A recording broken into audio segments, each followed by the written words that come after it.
तो दोस्तों स्वागत है हमारे चैनल में आपका। अहोई अष्टमी व्रत। अहोई अष्टमी व्रत एक ऐसा व्रत है जिससे माताएं अपनी संतान की लंबी आयु के लिए रहती हैं। यह व्रत करवा चौथ के बाद और दिवाली से पहले आता है।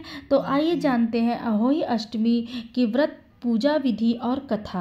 अहोई अष्टमी व्रत हिंदू धर्म में एक महत्वपूर्ण व्रत है जिसे विशेष रूप से माताएं अपनी संतान की लंबी आयु, स्वास्थ्य, जीवन और सुरक्षा के लिए करती हैं। इसी तरह अहोई अष्टमी कार्तिक मास के कृष्ण पक्ष की अष्टमी तिथि को मनाई जाती है। 2025 में अहोई अष्टमी 13 अक्टूबर 2025 को है। पूजा मुहूर्त 2025 में शाम करीब 5:53 से 7:08 तक ये रहेगा। सभी औरतें जो व्रत कर रही हैं वो तारों को अर्घ देकर इसका व्रत का पारण करती हैं। और इस व्रत को करने से पहले सुबह स्नान करके स्वच्छ वस्त्र धारण करें, पूजा स्थान को साफ करें और उस समय उस पर हल्दी और रंग का चौक बनाएं, अल्पनाएं बनाएं, दीवार पर अहोई माता की छवि बनाएं। अगर आप छवि नहीं बना सकते हैं तो बाजार में मिलने वाले चित्र को आप दीवार पर लगा सकते हैं। छवि के पास बगल में कलश या लोटा रखें। कलश के मुंह पर लाल कपड़ा डालें और उस कपड़े को धागे से बांध दें। कलश के ऊपर छोटा सा बर्तन रखें, करवा रखें जिसमें कि पानी भरा हो। फिर कलश के करवे पर हल्दी, चावल, पुष्प आदि अर्पण करें। फिर संकल्प लें व्रत करने की मनोकामनाएं। यह व्रत हे माँ, मेरी संतान को आयु, स्वास्थ्य और सुख संपत्ति दीजिए। छवि फोटो को सामने रोली, चावल, अक्षत, फूल, मीठा अर्पित करें और उसके बाद कथा सुने।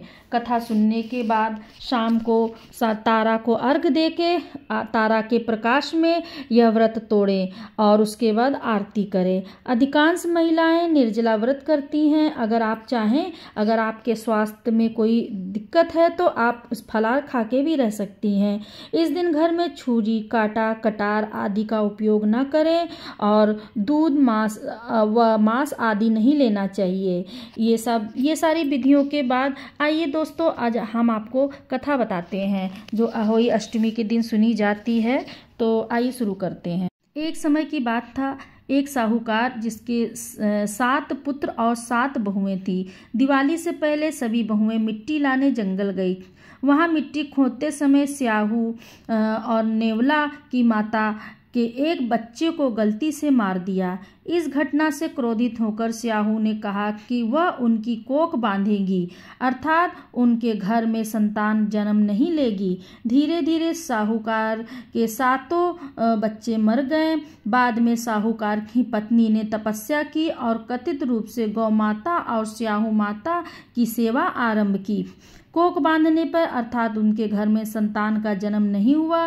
धीरे धीरे साहूकार की 7 संतान मर गई। बाद में साहूकार की पत्नी ने जब तपस्या की और गौ माता और स्याहू माता की सेवा आरंभ की तो वह नियमित रूप से व्रत करने लगी और अहोई माता की पूजा करने लगी।